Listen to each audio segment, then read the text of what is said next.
In 2026, the world will witness the largest World Cup in soccer history. 48 teams, 16 cities, 3 host countries, the United States, Canada, and Mexico. In theory, it should be a grand celebration of global football. An expanded format, new markets, record revenues, the return of the World Cup to North America for the first time since 1994. However, at the same time, FIFA is already sounding the alarm.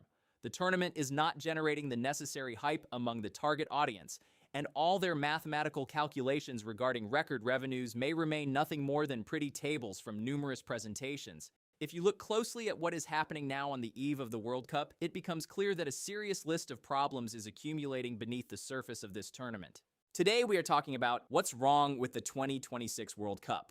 The complex set of problems that FIFA will face as the tournament organizer is unprecedented. And it all starts with a question that sounds strange for a football celebration, but is fundamental today. Who will be able to attend this tournament? After the Trump administration returned to power, the U.S. expanded or reinstated visa restrictions for a number of countries. It was formally announced that major international sporting events would receive special exemptions.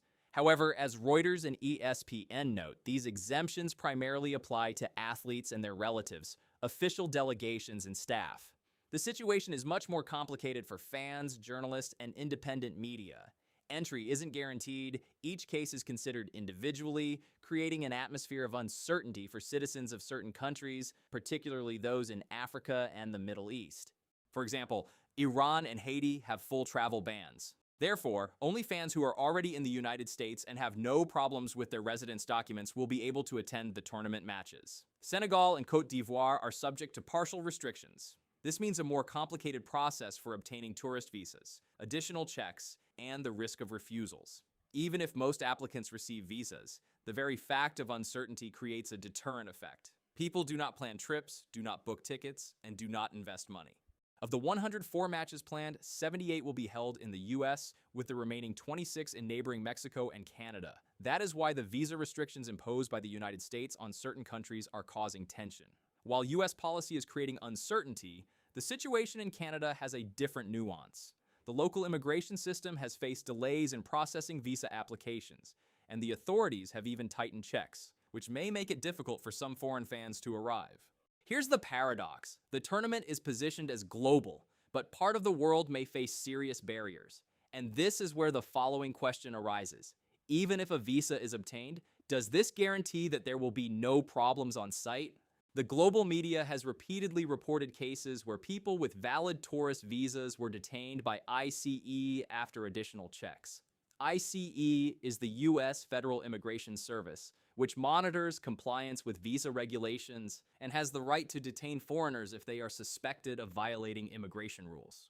A federal coordination structure for the 2026 World Cup has already been created, which will bring together the security services of the United States.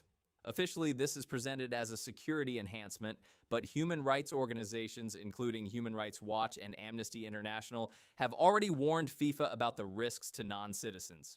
Against this backdrop, the issue of prices is perceived even more acutely.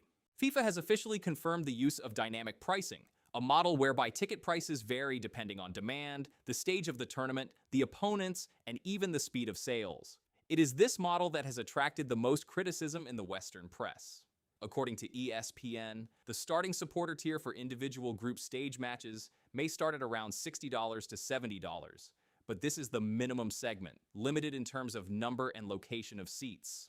Average prices for playoff matches, according to preliminary estimates, may range from $200 to $600, depending on the category. This is where the discussion begins.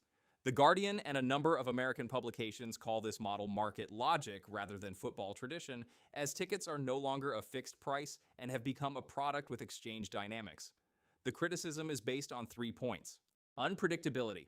Fans don't know how much a ticket will cost tomorrow. The price can double in a few days due to demand. Limited availability of cheap seats. Technically, there is an affordable segment, but its number is minimal compared to commercial and premium categories. Total cost of the trip. The ticket is not the only expense.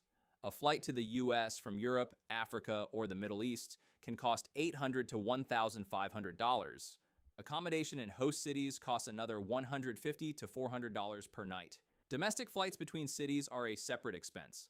As a result, a trip to the final can cost a foreign fan $5,000 to $10,000 even without premium services. This is why there is talk of a double barrier.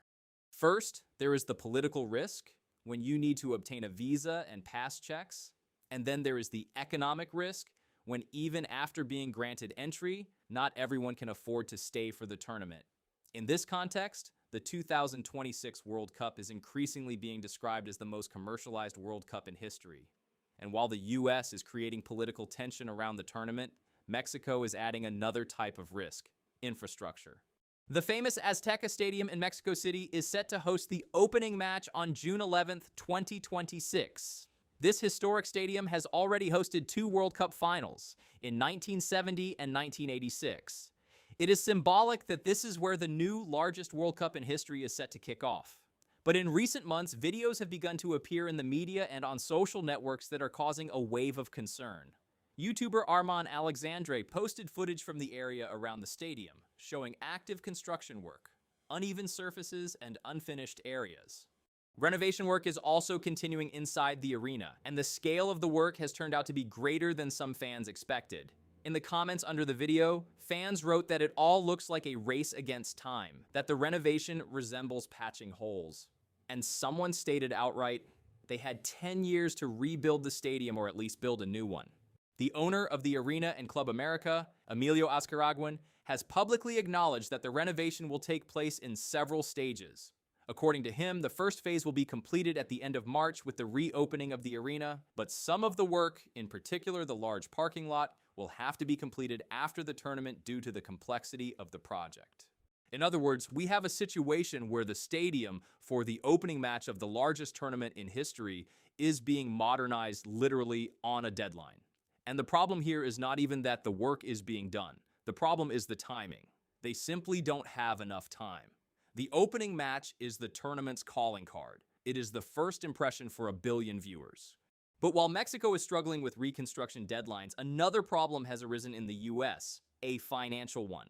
According to Athletic, FIFA has not yet received the necessary license to host World Cup 2026 matches at Gillette Stadium in Foxborough, Massachusetts.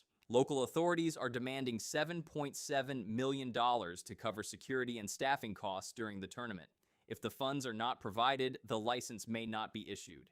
Initially, it was believed that the costs would be covered by Holding Craft Group, the stadium's owner, but due to the transfer of the arena to FIFA's control, the company refused. The city, however, says that local taxpayers should not have to pay for an international tournament. The deadline for resolving this issue is March 17th, and this is not a minor arena. Gillette Stadium is scheduled to host 7 matches, including England and Scotland games and the first quarterfinal. This means that even in the US, the organization of the tournament is facing financial conflicts between FIFA, private owners, and local authorities. This is yet another detail in the picture of a tournament that, so far, looks less than ideal. While the US is resolving financial conflicts and Mexico is struggling with reconstruction deadlines, another more sensitive signal is emerging in Europe, a political one. There are already calls for a boycott of the 2026 World Cup from some European figures. One of the vice presidents of the German Football Association, Oke Göttlich, has publicly stated that Germany should at least seriously discuss the possibility of boycotting the tournament as a political signal against the backdrop of the US administration's actions on the issue of Greenland. In France, some politicians also questioned the advisability of participating in the tournament in the current geopolitical climate. The official football federation has so far rejected the very idea of a boycott, stressing that sport should remain outside politics. But the very fact that such discussions are taking place at the level of football officials and politicians is already telling. Because for the first time in a long time, the focus ahead of the World Cup is not on the group stage, the favorites, or the stadiums, but on the question of whether politicians are creating too many problems on the eve of the big football festival. The 2026 championship is increasingly being discussed not as a football celebration, but as an event balancing between sport, politics, and reputational risks. The global press is already calling the preparations for the 2026 World Cup War Games. And this is not a metaphor. The US expects more than 5 million international visitors during the 6 weeks of the tournament, plus hundreds of thousands of domestic fans. More than 500 million ticket requests. The scale is colossal, and with scale comes risk. Let's start with what is literally hanging in the air. We're talking about drones. The U.S. Department of Homeland Security is investing $115 million in anti-drone systems. The Federal Emergency Management Agency. The U.S. has allocated an additional $350 million to the host states. The reason is simple. The war in Ukraine has shown that even cheap commercial drones can be used as weapons. Local police are encouraged to purchase systems for jamming and intercepting drones. In other words, preparations for the 2026 World Cup are being made with a real threat in mind. But if the threat from the sky is considered unlikely, the next risk is even less noticeable and at the same time even more systemic. This is cyberspace. Today's championship is a digital ecosystem. Tickets, stadium access, broadcasts, logistics. After the 2022 World Cup in Qatar, equipment was found to be compromised. At the 2024 Olympics in Paris, there were more than 140 cyber attacks. Experts warn that political tensions in the U.S. are increasing the risk of cyber attacks with political overtones. Even power grids and transportation systems could be targeted. When it comes to threats on the ground, the federal government is already pouring more than $1 billion into tournament security. Cities are preparing as if every match were the Super Bowl. After the tragedy in New Orleans on January 1st, 2025, barriers against vehicle attacks are being reinforced. Airports are switching to heightened security mode. And here we come to the most sensitive issue. Human rights organizations fear that immigration services may use mass events for raids. White House representatives have stated outright, no options are off the table. A ticket is not a visa, said Marco Rubio. FIFA has launched an accelerated FIFA Pass system, but doubts remain among fans. And here's the paradox. The 2026 World Cup could be the safest tournament in history in terms of the amount of technology and billions invested, but at the same time, one of the most politically tense. And this is no longer just a story about soccer, it's a story about the balance between security, freedom, and the global nature of sport. If you like the video, don't forget to like and share it. See you in the future.